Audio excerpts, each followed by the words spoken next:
नमस्कार, मैं धर्मेंद्र कुमार प्रगति क्लासेस के YouTube चैनल में सभी का बहुत बहुत स्वागत। बात करेंगे महिला पर्यवेक्षक परीक्षा टेस्ट सीरीज क्रमांक 3। इसके पहले 2 टेस्ट सीरीज मैं करा चुका हूं। काफी महत्वपूर्ण प्रश्न है, जुड़े रहिए वीडियो में अंत तक। पहला प्रश्न है, किसके पर्याप्त मात्रा में ग्रहण न करने से बेरी रिकेट्स और स्कर्वी रोग हो जाता है।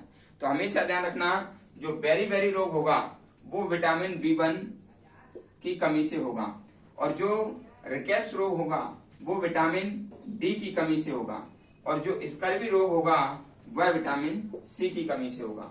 ये हमेशा याद रख लेना, बेरी B1, रिकेट्स डी और स्कर्वी सी। हमेशा ध्यान रखना, जो रिकेट्स होता है उसमें कैल्शियम और फास्फोरस की कमी हो जाती है और अस्थियां मुलायम हो जाती हैं, ठीक है। और जो बेरी है उसमें क्या होता है कि जो मसूड़े हैं वो कमजोर पड़ जाते हैं। स्कर्वी में मसूड़ों से खून निकल आता है, तो विटामिन सी या खट्टे फल स्कर्वी रोग में मदद करते हैं। प्रश्न नंबर 2 है, रिकेट्स एवं क्वाशियोरकर कैसी बीमारी है। तो हमेशा ध्यान रखना, रिकेट्स तो मैंने आपको बता दिया है कि जो रिकेट्स होता है वो विटामिन डी की कमी से होता है और जो क्वाशियोरकर है, क्वाशियोरकर ये प्रोटीन की कमी से होता है। क्वाशियोरकर प्रोटीन की कमी से होता है और हमेशा ध्यान रखना, जो क्वाशियोरकर है वो 6 माह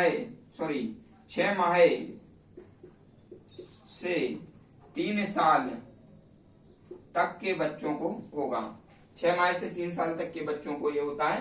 और जो रिकेट्स हो या क्वाशियोरकर, दोनों में क्या होता है, बच्चों की वृद्धि या तो बहुत ज्यादा हो जाएगी जिसको कहते हैं दैत्यकाय, या फिर बच्चा बौना रह जाएगा, है ना, जिसको कहते हैं बौनापन, ठीक है। ये दोनों ही रोग होते हैं, ठीक है। अगला प्रश्न है, रक्त स्कंदन के लिए क्या आवश्यक है। तो मैं आपको बता देता हूं कि रक्त के स्कंदन के लिए विटामिन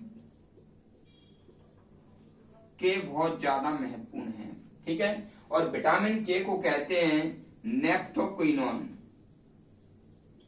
नेप्थोक्विनोन कहा जाता है, ठीक है। ये इसका वैज्ञानिक नाम है। अब विटामिन के जिसमें होगा ज्यादा तो उसका रक्त क्या आसानी से स्कंदित हो जाएगा, यानी कि क्लोटिंग हो जाएगी।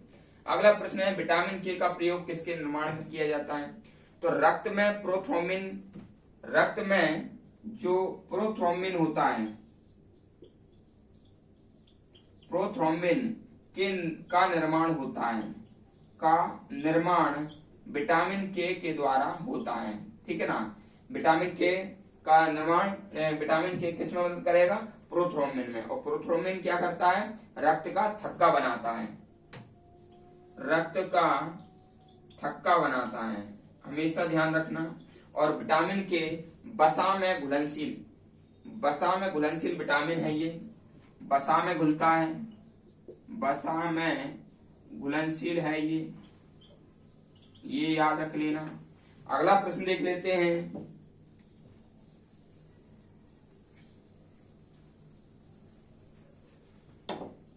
किस विटामिन द्वारा कोएंजाइम क्रिया नहीं दर्शाई जाती है। देखो, कोएंजाइम यानी कि उत्प्रेरक रहता है ये, ठीक है।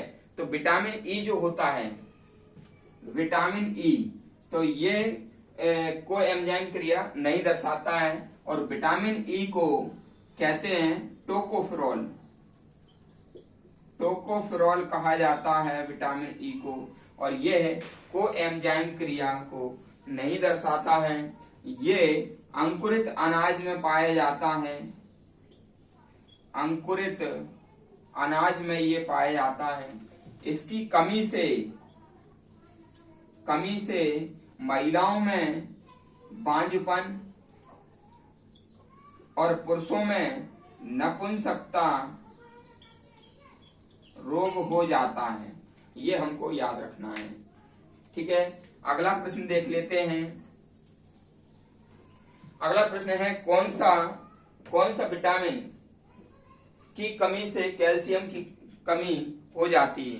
तो हमेशा ध्यान रखना, जो कैल्शियम है और फास्फोरस है वो दांत और हड्डी को बनाने में मदद करता है। और दांत और हड्डी किससे कमजोर हो जाते हैं, विटामिन डी से कमजोर हो जाते हैं। इसलिए अगर किसी में कैल्शियम की कमी हो रही है तो कहीं ना कहीं उसमें विटामिन डी की कमी हो रही है। ठीक है, तो विटामिन डी की कमी से कैल्शियम की कमी हो जाती है और फास्फोरस की भी कमी हो जाती है। और कैल्शियम से बनता है आपका दांत और फास्फोरस से बनता है आपकी हड्डी। ठीक है ना, तो कैल्शियम से क्या बनता है, दांत बनता है, और फास्फोरस से क्या बनता है, हड्डी बनती है। ठीक है, और वैसे तो क्या है, जो दांत है वो फास्फोरस और कैल्शियम दोनों से बनता है, लेकिन दांत में फास्फोरस की मात्रा कम होती है, और हड्डी भी कैल्शियम और फास्फोरस दोनों से बनता है, लेकिन कैल्शियम की मात्रा हड्डी में कम होती है, फास्फोरस की ज्यादा होती है। ठीक है, अगला है एंटी स्कर्वी विटामिन किसे कहते हैं, तो आपको पता ही होगा विटामिन सी की कमी से स्कर्वी रोग हो जाता है, तो एंटी स्कर्वी जो विटामिन है वह विटामिन सी है। तो ये आपका आंसर हो जाएगा, एंटी स्कर्वी विटामिन कहते हैं विटामिन सी को। लंबे समय तक मदिरापान करने वाले लोगों को किस विटामिन की कमी हो जाती है, तो भैया मदिरापान यदि ज्यादा लंबे समय तक यदि कोई व्यक्ति करता है तो उसका जो विटामिन डी है वह कम हो जाएगा, है ना। तो ये इसका आंसर हो जाएगा विटामिन डी। विटामिन डी लंबे समय से मदिरापान यानी कि शराब का सेवन यदि कोई व्यक्ति करता है तो हड्डियां कमजोर हो जाएंगी। अगला है गर्म करने पर कौन सा विटामिन नष्ट हो जाता है, तो गर्म करने पर विटामिन सी नष्ट हो जाता है।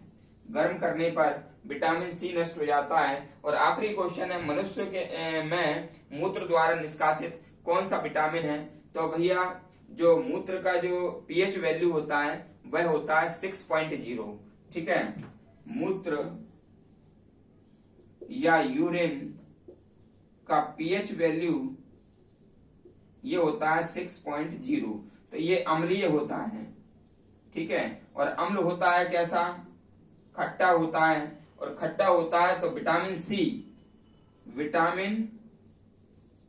सी इसका आंसर आ जाएगा कि मूत्र के द्वारा विटामिन सी निष्कासित कर दिया जाता है। ठीक है, तो ये आपका टेस्ट सीरीज था, जो कि टेस्ट सीरीज क्रमांक 3 महिला पर्यवेक्षक के लिए। आगामी समय महिला पर्यवेक्षक की वैकेंसी आएगी, अभी से आपको तैयारी करना जरूरी है क्योंकि आपका सिलेबस काफी लंबा है। ठीक है, टेस्ट सीरीज के माध्यम से अभी करते रहिए, टॉपिक भी बीच बीच में लाता रहूंगा। वीडियो को अधिक से अधिक शेयर करें और लाइक करें, कमेंट्स करें। जो व्यक्ति नए हैं वो चैनल को सब्सक्राइब करें। सभी का बहुत बहुत धन्यवाद।